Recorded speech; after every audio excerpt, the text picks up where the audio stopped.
We're really glad you're here, and I'm just delighted to welcome to St. John's Liz Sachs, who is the senior cantor at Temple Emmanuel here in Denver. This is a wonderful time to have Liz with us, in part because Temple Emmanuel in 2024 is celebrating their 150th anniversary in Denver, which is amazing. Liz is a graduate of Harvard University, and she was ordained as cantor in 2007 by Hebrew Union College. Her topic for today is the Messianic prophecies in the Hebrew Bible. Just a perfect topic, literally a perfect topic for us in the Episcopal Church as we begin today the Advent season, where these prophecies are just found throughout the scriptures we'll hear and throughout the prayers we'll say, and in some subtle and not so subtle ways in a lot of the hymns that we will sing as well. The last thing I want to say before turning the mic over to Liz is this is so exciting for me. One of my closest colleagues in Memphis is someone that Liz knows, and it's Rabbi Micah Greenstein. Rabbi Greenstein served the temple in Memphis, which is also a Reformed Jewish temple, just like Temple Emmanuel here. And you might not be aware, but there's a great friendship and love between Reformed Judaism and Episcopalians. And a part of the reason for that is not only are we loving and fabulous people, But we actually, Reformed Judaism and the Episcopal Church and Anglicanism more generally have just a complete sympathy and a mutual approach in terms of how interpretation works of Scripture. Things to take literally, things to hold lightly. And so there's a real parallel there, which is why we've always been great friends locally and at the level of academic scholarship. So it's great fun then. Please join me in welcoming Liz warmly to St. John's. Good. That's yours. Yeah, thanks. Well, good morning, everyone. It is so lovely to see you. I want to make it clear that I have not been present for all 150 years of Temple Emmanuel, although I am greatly enjoying taking on the mantle of that celebration. We relish the fact that we were founded 2 years before Colorado, so that's a really lovely thing to talk about. And actually, we are in the middle of celebrating a whole year of being 150 years old. Numerous programs, some of which are open to anyone and everyone. So if you are curious and would like to come and join us in our celebration, we absolutely welcome that. And you can always call or email me to find out a little bit more. So before we begin, it is a tradition when we teach at Temple, and I venture to guess that this might be true for some of you as well, that we offer a blessing for study, because we are really honored and privileged to have the ability to sit and learn with each other. And so when we sit together, as I did with many of my own congregants yesterday morning to study where we are in our weekly cycle, we started with our blessing. We said, "Blessed are you, Adonai, our God, creator of the universe, who makes us holy with commandments and has commanded us to engage in the study of Torah." Now, I lift that blessing for us today because the actual text of that blessing in Hebrew uses the words la'asok b'divrei Torah. La'asok in Hebrew, esek in Hebrew, is a little bit stronger than engage. It doesn't quite mean that. It means to work at, to spend a lot of time with, to struggle with, to push at, to feel challenged by. And I always bring this to any students that I'm teaching, particularly young ones who maybe throw up their hands pretty quickly at what can be difficult and thorny texts. But I bring it to you because the idea here is to wrestle with text, to push deep into it, to give it great honor because of the longevity and the history that it carries, but not to be afraid to challenge. And that is really kind of the frame of what we are going to do today. Is we're going to look at historical understanding and narrative. And there will be some texts I might venture that we'll look at together that might feel a little bit difficult. And that is the nature of what we do. We look at texts and we attempt to find a narrative that is the most generous version of that text.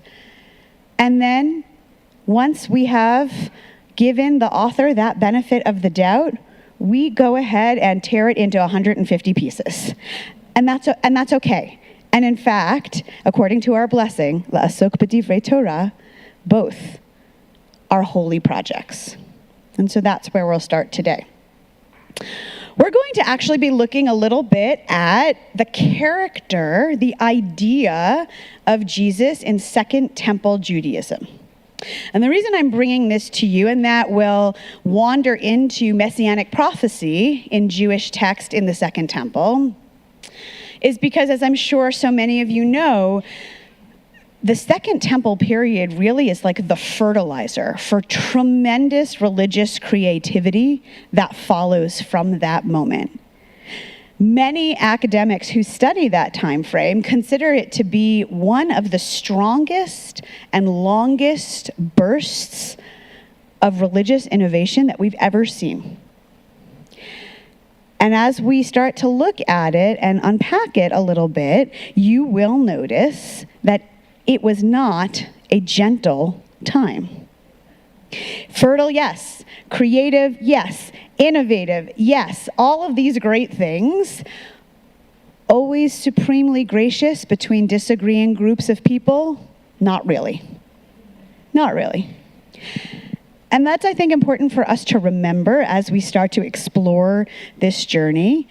Not because necessarily everyone in that time frame was mean or malicious or even angrier than we are now. Unfortunately, I think we have plenty of evidence in our world today that those values, those aspects are still quite alive and well. But because the stakes at that time period for the people who were living in that time frame seemed so high. They really felt in their writings that they were literally arguing for whether or how the world might end. And that is where they're coming from. And that puts you in a very different mindset when you are disagreeing with someone about what actions are allowed or not allowed in order to usher in a time of prosperity and peace. It is not theoretical. It is 100% actual for so many of them. So, I hope that you know that I intend this to be extraordinarily interactive, and I am not going to talk at you for 40 minutes. So I'm going to ask a bunch of questions. I will say like 9.5 times out of 10, they are not rhetorical, so please answer them. Feel free to raise your hand, or if it's more of a call-out moment, you can do that as well. I know that since we're streaming, we're going to try to be sensitive to either being very loud and very clear so all of our friends, or Tony here has a fantastic microphone. Would you like me to walk around with that, or would you like to walk around? Amazing. Fantastic. Okay. So just for a second, to ground ourselves in where we are, if I say the word Second Temple Judaism, Second Temple period, generally speaking, what time in history am I talking about? Date range. It was fun. This is like AP history from high school. What date range am I talking about? It's the time of Christ. True, although I would push you a little bit on your terminology there, because I would say not yet, right? Hasn't taken on that mantle quite yet, right? On the way to there. True, we start with time of Herod, absolutely, very good. Yes, not to be like... Okay, good. I was going to say we make a strong separation between Christ and Herod. In Hebrew, we have a phrase, we say lahavdil, to separate when we are saying two things close to each other where we don't want them to be confused and conflated. So absolutely. Yeah, so generally speaking, when we talk about the time of the Second Temple, we're really looking at something like, Second Temple period, 300 BCE to 135 CE. Generally speaking, that's what we talk about as the Second Temple period. Now, when we talk about Ezra and Nehemiah, that is 500-ish BCE, when the Second Temple starts to be built again, because the First Temple was destroyed in First Temple, way before, 586 BCE, that's right, this is so fun, 586 BCE, and then, interestingly, in terms of lore, we think about destruction of a temple and dispersion and diaspora post-First Temple period as this massive, major break certainly in Jewish history, but actually it was very short. And even in the time of the Bible itself, the Jewish Bible itself, people return. We don't start to talk about development of Second Temple Judaism in the way that we understand it until a little bit later, because lots of things were going on. So 300 CE to 135 CE. Why am I stopping at 135? Because, as some of us volunteered, the Second Temple is destroyed in 70, right? So why go all the way to 135? There was more resistance. Correct. Right, absolutely. There were multiple waves of rebellion, and generally speaking, where we end Second Temple Judaism is with the Bar Kokhba revolt. That tends to be the last revolt. It was the last gasp of what we would call, they are called in Judaism, essentially, the martyrs, the last martyrs of that time period. They attempt a revolt, it is unsuccessful, and people are hugely dispersed across the area. So 300 CE to 135 CE, lots going on. What is happening in the Holy Land in terms of who's in control? Who's in control? Rome, exactly. Rome's in control, right? So we start with Herod, right? We actually start with Hasmoneans right before that, which is perfectly timed for the beginning of Hanukkah, which happens on Thursday, where we have lots and lots and lots of children who are angry at the Greeks and they don't know why, but that's fine. It's very sweet to watch.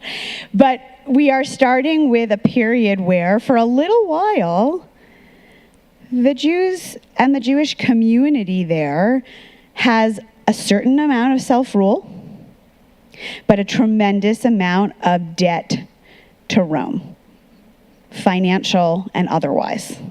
And that's the tension that's happening at that particular moment in time. Many of us know that in terms of how Second Temple Judaism was enacted, the strength of the Second Temple as an institution was not nearly as significant as the strength of the First Temple.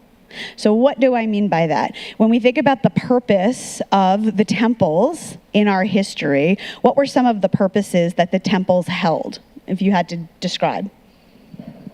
Sacrifice, right? And for what purpose? What does sacrifice, it's a functionality. Great. To whom? To divine, right? To some concept of the divine.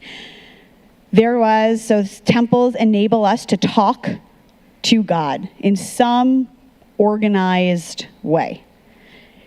Right? And that's a pretty big distinction in the Jewish tradition between organized ritual and relationship with God versus individual spontaneous prayer. They're not the same, regulated very differently, lots and lots of organization. It's like the Second Temple, at First and Second Temple, the high priests in the First and Second Temple like to color code everything. This sacrifice was this, and this sacrifice was this, and this one happened on Tuesdays, and this one happened on Saturdays, and on Saturdays there were two, all kinds of fun things.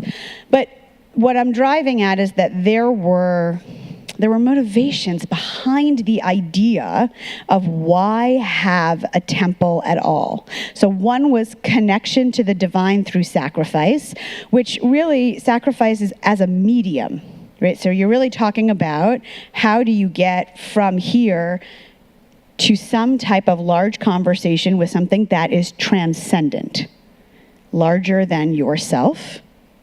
What are the other purposes that the temple fulfilled? Yes, supporting the poor. That's hugely important to know. That we think about the temples mostly as religious institutions and our understanding of what religious institutions are in terms of prayer and worship, but they were actually essential distribution centers. People would bring not just goods for sacrifice, but goods for the support of the temple structure, a huge percentage of which then was disseminated to people who did not have means or enough to support themselves.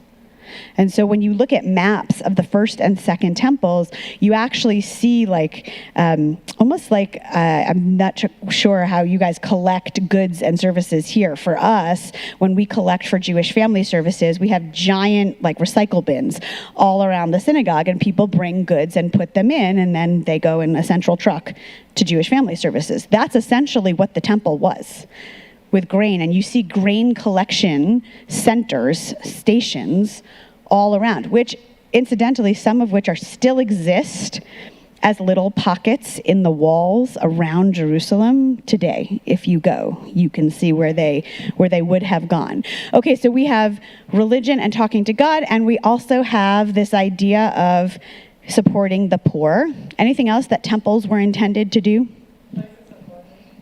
Places of learning. Yeah, not quite like this. They weren't not necessarily as free, but yeah, absolutely. A chance to connect with other people and reinforce some of the ideas around holy and sacred text. Anything else? Okay, good job. Great. 10 points for you. Community. So, yes, right, community, and what often comes with community, centralization of religious authority. But centralization not just as hegemony, but as the idea of connectedness to something larger than your singular community wherever you are. Because if you look at the geography of where people were in the Second Temple period, they were everywhere, way up north in the Holy Land, which we have archaeological evidence of, way down south. They're far away from the temple. It was hard to get to Jerusalem.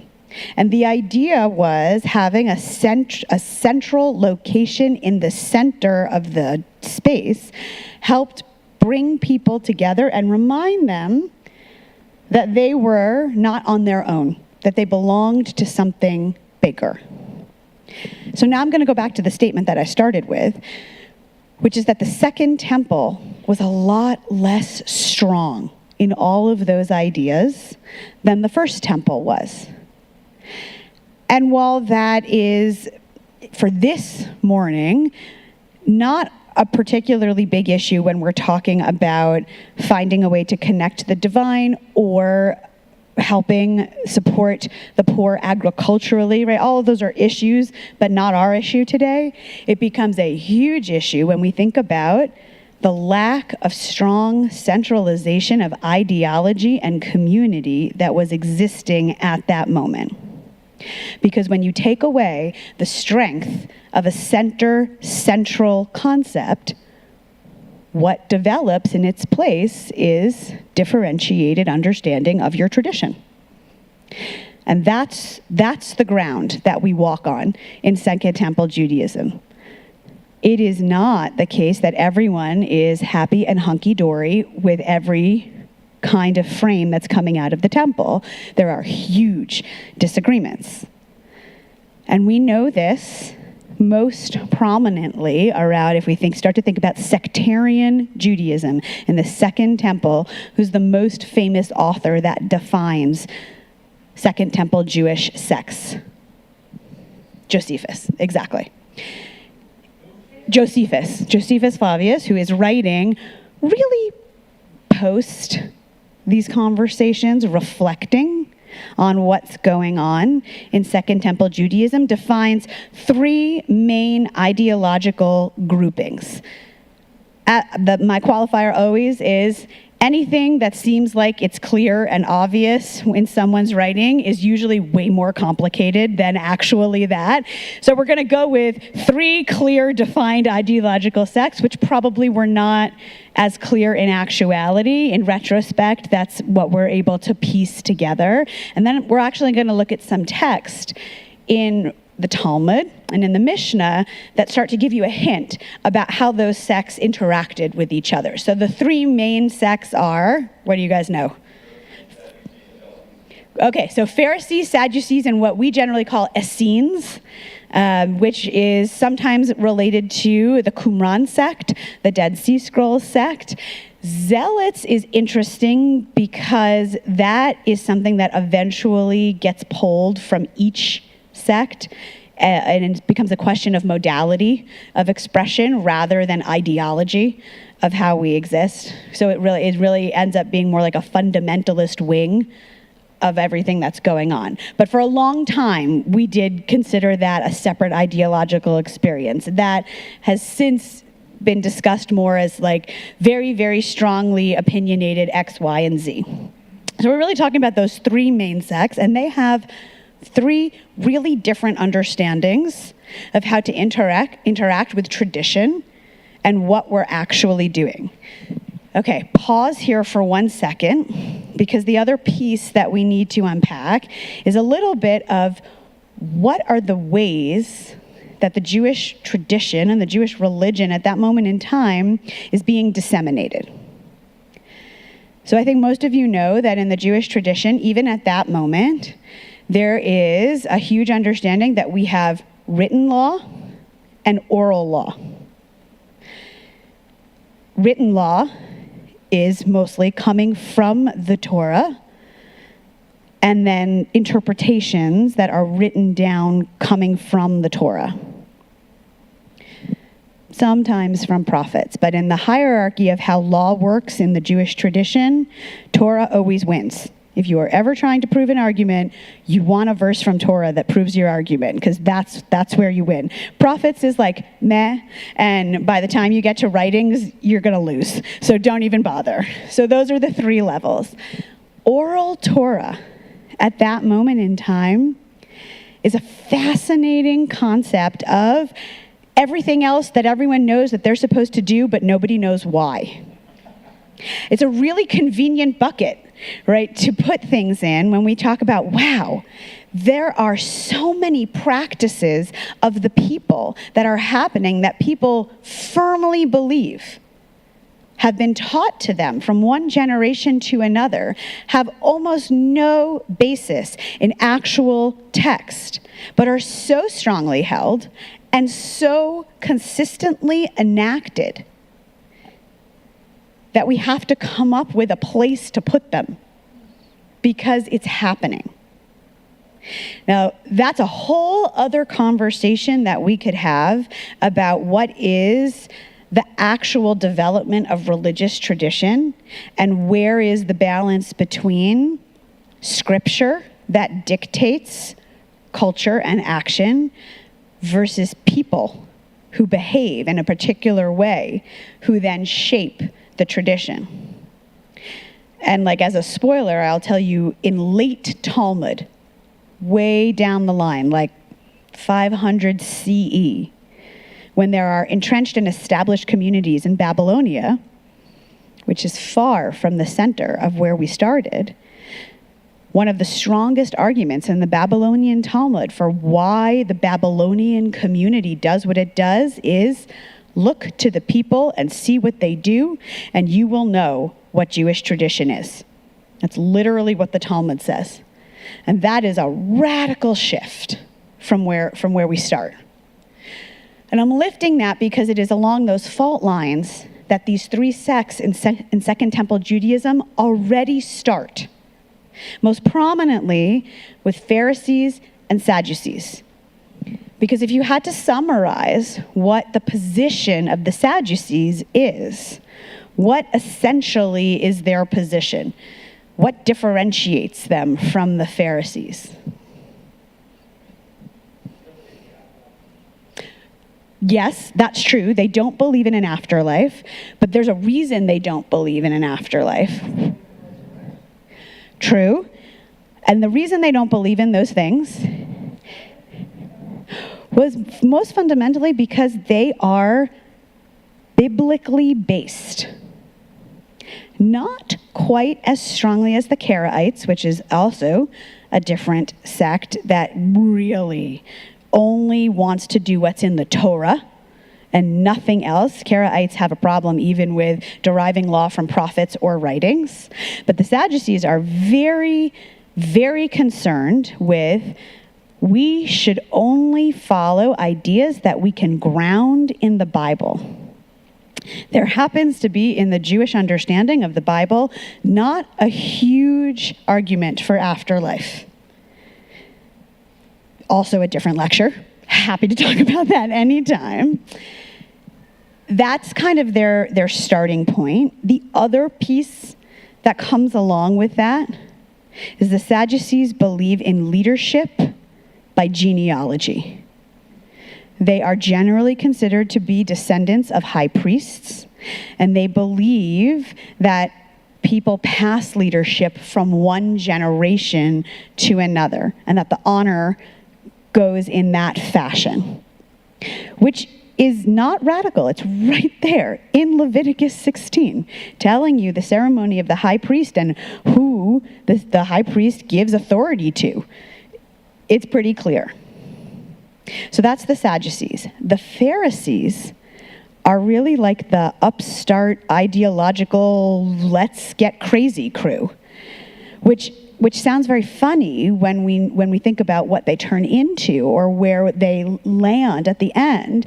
But the Pharisees are essentially arguing we need to deal with the Judaism that is happening now, not get hung up on the cult of the Torah that was addressing a Judaism that actually wasn't even called Judaism yet, right? It was a Near Eastern ancient Israelite cult that worked then, but is not working now.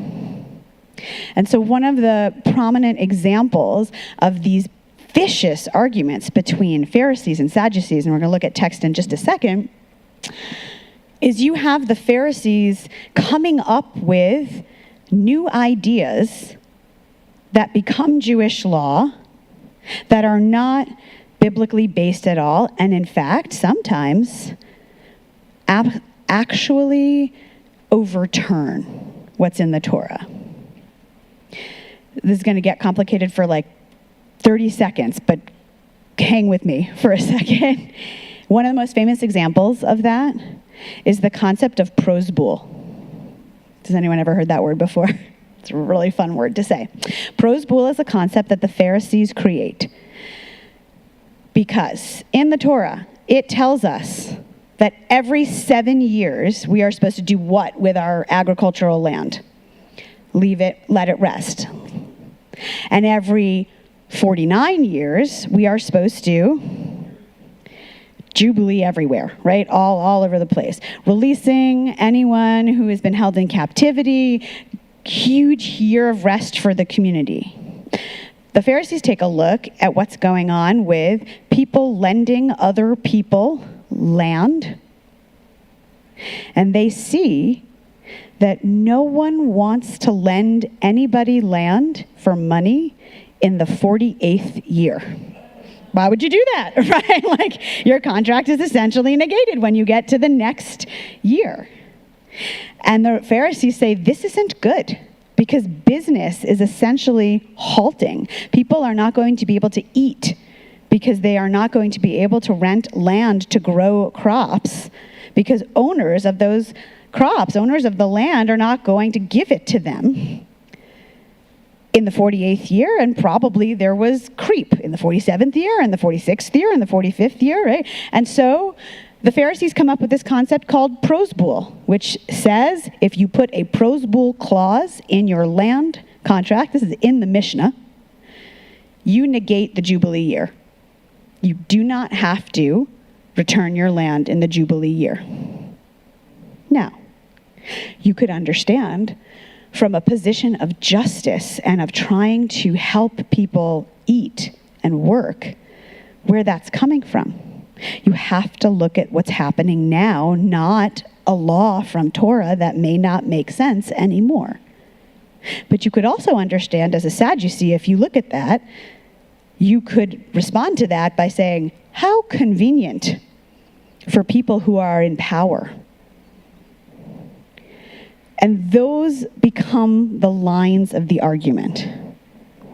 Okay, I've said a lot of stuff to set up what we're going to do, and I'm really walking toward this is the environment in which Jesus comes. And that's hugely important because sometimes, which we'll look at in a second, we think about Jesus as a great disruptor, and in many ways he was in this world, but he was not the only antagonist. And it's important to understand that in terms of how then the tradition starts to form around his project. So if we take a look, I set you up for Pharisees and Sadducees at the very first text on our sheet. These are teachings from the Mishnah. So the Mishnah is right, codified in 200 CE. Codified in 200 CE. Developed for a very long time, and then written down. Super short Jewish text explanation.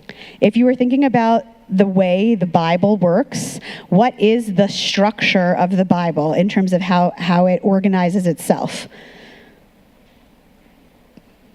Chronological, right? Starts at creation, ends at a particular moment in time. But the line of history is for the most part chronological.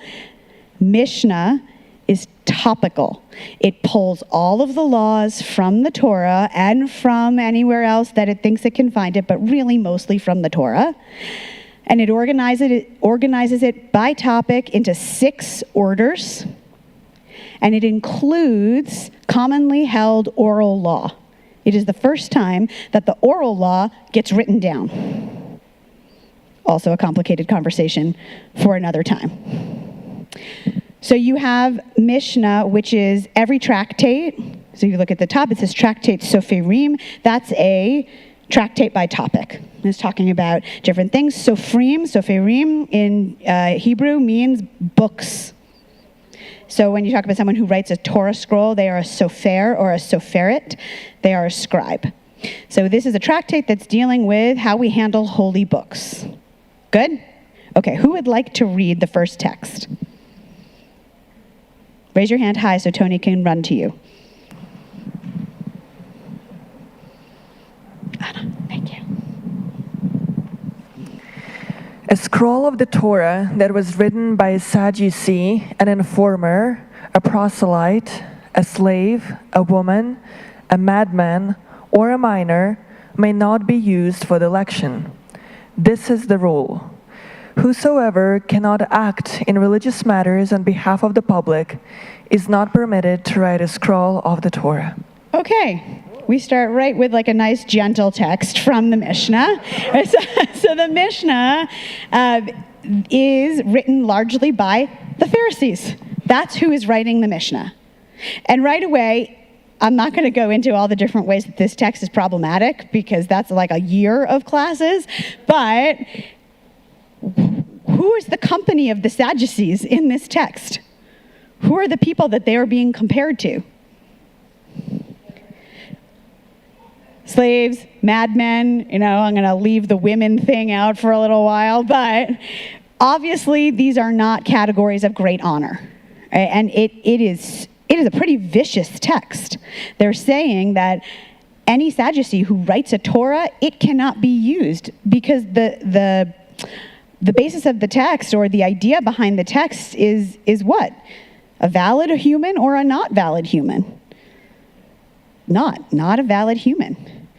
So that's just like a tiny window in the viciousness between those two sects. There are other texts on here. I want to read Mishnah Yadayim quickly, the second one, because it's really interesting and starts to push a little bit on some of the other issues that we have with the Pharisees versus the Sadducees. Anyone want to read Mishnah Yadayim? It's a good one. Go ahead, sir. Tony. Thank you. The Sadducees say, "We complain against you, the Pharisees, because you say that the Holy Scriptures defile the hands, but the books of Homer do not defile the hands." Rabbi Yohanan ben Zakkai Yochanan ben Zakkai, good. said, Have we nothing against the Pharisees but this? Behold, they say that the bones of the donkey are clean, yet the bones of Yohanan, the high priest, are unclean. They said to him, according to the affection for them, so it is their impurity, so that nobody should make spoons out of the bones of this father or mother. He said to them, so also are the Holy Scriptures, according to the affection for them. So is their uncleanness. The books of Homer, which are not precious, do not defile the hands. Okay, this is a logic argument that's happening here in the Mishnah, and essentially the Sadducees are coming against the Pharisees, and they are labeling a charge against them. And they are labeling a charge where they say, you, great teachers of Torah, label our holy scrolls as unclean. We're not allowed to touch them with your hands. Generally speaking, that's a practical issue because hands have oil. Oil touches ink on parchment, and it's like finger painting everywhere when that happens. But what they're saying is, you have decided that we're not allowed to touch our holy text, but you can hold the book of Homer all day. What do you really hold dear? What are you really using to create your worldview? That's what's at stake. Not petty arguments between the two, which sometimes it looks like. This is a foundational and fundamental assertion that the Pharisees are gravitating toward being Hellenistic instead of staying true to who we are. Okay, we could go into this a lot more, but I want to get to Q&A also, and we have not yet gotten to how Jesus fits into this picture, so we're gonna move a little bit. The third text on this sheet, or the fourth one rather, it's 3 and 4 go together, is a text that introduces the Essenes into this equation, and they also are pretty vilified with equal opportunity by the Sadducees and the Pharisees. And the text at the bottom of the first page is a text that is essentially saying that the Essenes are creating a tradition that is overly zealous, which is why sometimes we talked about them as zealots. And the example they're using is that there is a law in the Torah that says if you touch a dead body, you are considered unclean, impure, however you want to translate what that word is in the Torah, for 7 days. And the Essenes enacted a law that says anyone who touches a human person who has touched a dead body becomes impure. It's offense around offense around offense. And the Pharisees and the Sadducees say that is not a way to live. You cannot actually flourish as a community if everyone has a huge opportunity to be separate from the community all the time. So what I hope I'm showing at this point is like these look like technical arguments, but they're actually ideological arguments. The Pharisees are saying, for whom is our tradition? How do we need to understand the perpetuation of the Jewish tradition? By changing it, by looking at what's happening right now and trying to adapt it. And the Sadducees are saying, absolutely not. We have to stay in our lane because that is what we know. Torah is truth, and we stand next to Torah and hold it. And the Essenes are saying, wow, we have to separate ourselves from society and not be a part of anything that's going on. Massive ideological differences. Each one, in the best interpretation, arguing for the sake of safety of their people and the perpetuation of a tradition that they have held dear for so long. That's their motivation. And it is into this conversation that Jesus comes. And it is for that reason that the text, if you look at the second page, has a really hard time with him. And we know, and I'm kind of giving you a trigger warning a little bit, that the texts in the Talmud are not kind to Jesus because they are very threatened. Into an already volatile system comes an extraordinarily charismatic figure who is gaining a tremendous amount of attention in the community, but is also gaining a tremendous amount of animosity from the ruling power. That's a really tricky place to be. Because if you are trying to not only hold on to what you have known and loved and perpetuated for many years, but also keep people safe from a giant army that is known to be violent and uncaring, and there is one figure that is trying to disrupt both of those in a Venn diagram, it's scary. And it feels really dangerous. And it is for that reason that you have texts that look like, I want to read the second one on the second page, Sota, which is also part of Mishnah and Talmud, 47a, 14. I'm going to just read it for quickness right now. One day, Rabbi Yehoshua ben Parachia was reciting the Shema, the central tenet of the Jewish faith. Shema Yisrael, Adonai Eloheinu, Adonai Echad. Hear, O Israel, Adonai is our God, and Adonai is one. We start right off in this paragraph with an assertion of monotheism and singular monotheism. When Jesus came before him, he intended to accept him on this occasion, and so he signaled to him with his hand to wait, because he was saying the Shema and he needed a minute. Jesus thought he was rejecting him entirely. He therefore went and stood up on a brick and worshipped it as an idol. Right? You see right away what's happening in the Talmud. Rabbi Yehoshua ben Parachia said to him, "Return from your sins." And Jesus said to him, "This is the tradition that I received from you. Anyone who sins and causes the masses to sin is not given the opportunity to repent." The Gemara explains how he caused the masses to sin. For the Master said, Jesus the Nazarene performed sorcery, and he incited the masses and subverted the masses and caused the Jewish people to sin. Okay, so into this mix comes a person who, even in that paragraph, you could see is kind of the man of the people, looking to figure out how he connects to the people versus the text. People over text. And there is fear, tremendous fear. And so there starts to be subversion and denigration of someone who's considered a dangerous actor in the environment. This is not new to the Jewish tradition. This is all over the Talmud with biblical characters. Esau has a long tradition of being vilified by the commentators in the Torah and in the Talmud. Ishmael.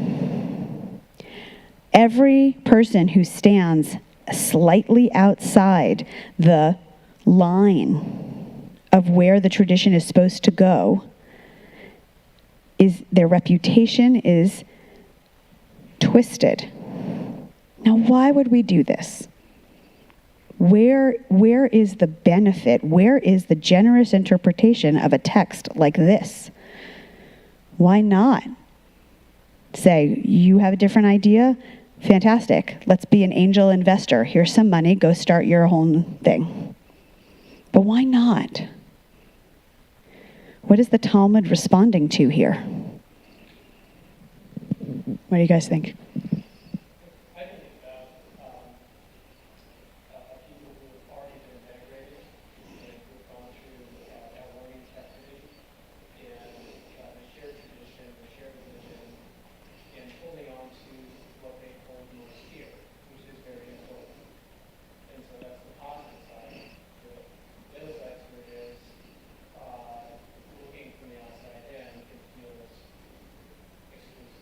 Yeah.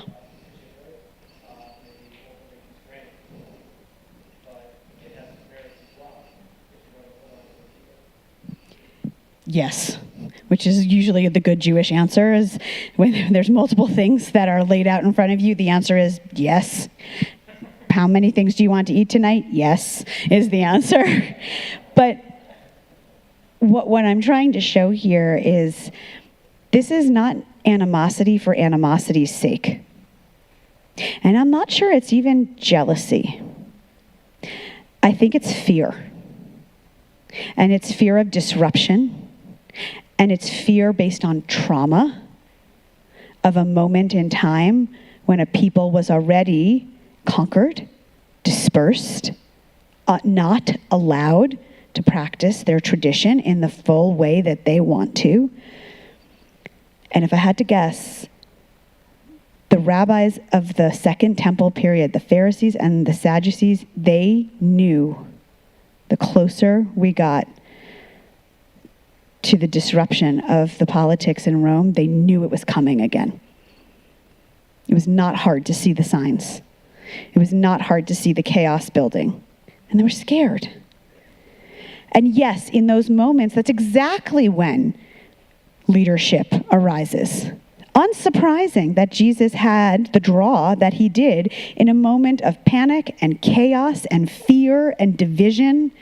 Unsurprising that you look to a leader who brings compassion and a message of hope instead of a message of, this has happened before, it's going to happen again, we're all screwed.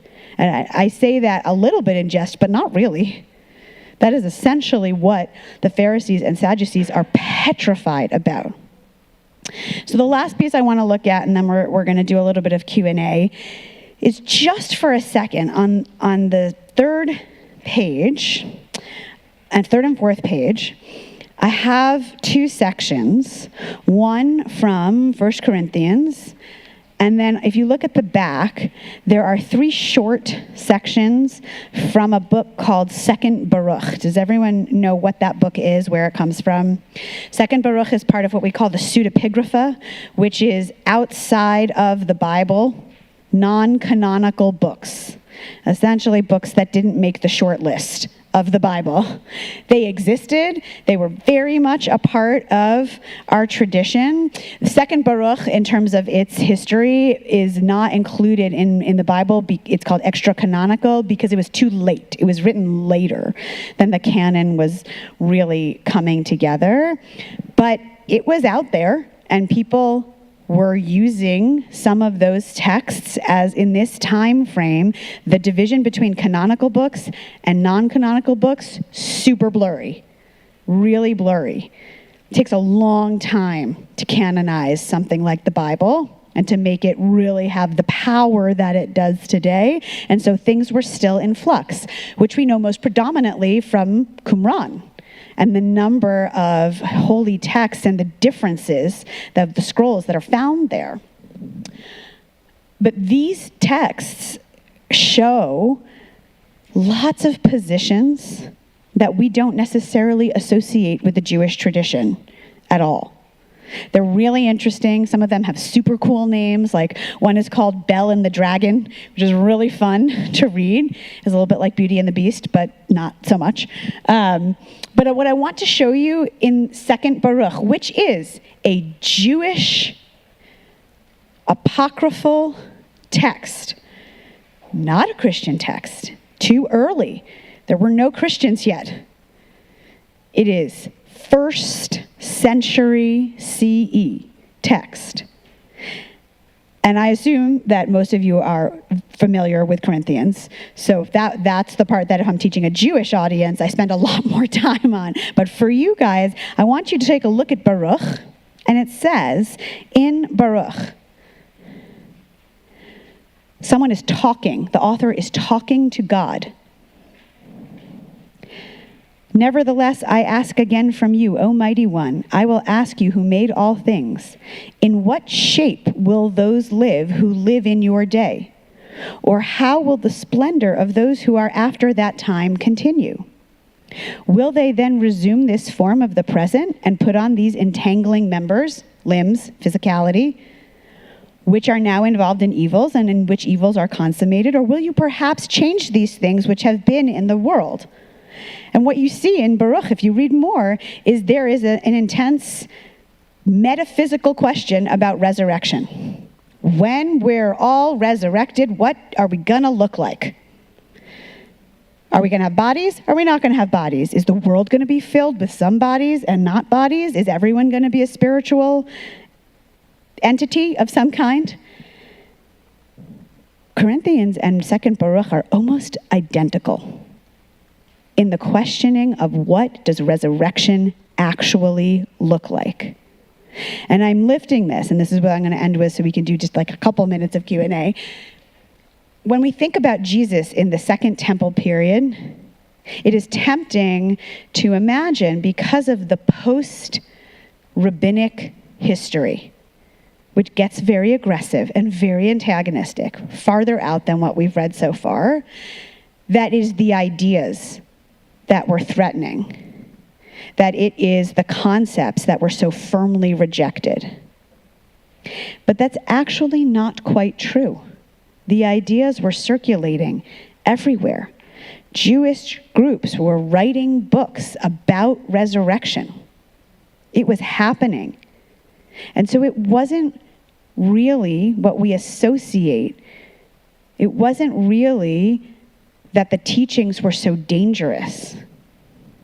It was really that there was an individual who was charismatic, who was creating further division in a society that was crumbling. And it was hard. So that's where I'm going to end right now. You can think about it as part 1, and I'm always happy to come back and do part 2. I said a lot of things.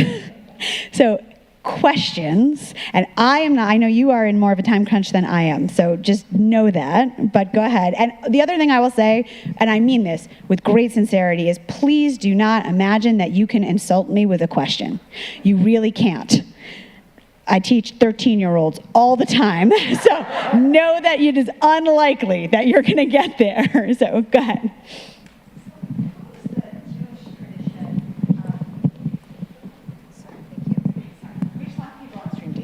So how does the Jewish tradition throughout history interpret or explain the tendency of people over millennia to gravitate toward these sorts of charismatic figures? Does it treat them kindly or as following some other motive? Yeah, there's huge post the Bar Kokhba revolt, unsurprisingly, massive amount of text that warns of the dangers of martyrdom everywhere. Don't do it. Whereas up until that point, there's a Jewish value that basically gets argued out of validity, called dying in God's holy name. Al Kiddush Hashem, because of the holiness of God. And it was used all the time in the Second Temple period as you should die for your tradition because that's what God wants you to do. And after the Bar Kokhba revolt, after Masada, that position gets decimated in the Jewish tradition. Completely decimated because they are trying to preserve life. Well, that's way, way earlier. I mean, that is partially what they use, but in the Talmud, they make legal arguments that essentially argue out the validity of Kiddush Hashem. Totally different conversation, but as a side note, the only time that gets resurrected, no pun intended, is post-Holocaust theology, when we talk about what is the value of people who were killed in that moment. But essentially, they see these figures, these charismatic figures, as dangerous to life, because it's convincing people that there is ideology that is more worth it than their life. Great question. Why did Jesus' message of compassion, why was that seen so disruptive? Was it too populist? Basically, I mean, at its base, yeah, there was a concern that by taking, and this gets developed later, but there was a concern, first of all, just any other figure, any other group, any other authority was going to be seen as dangerous.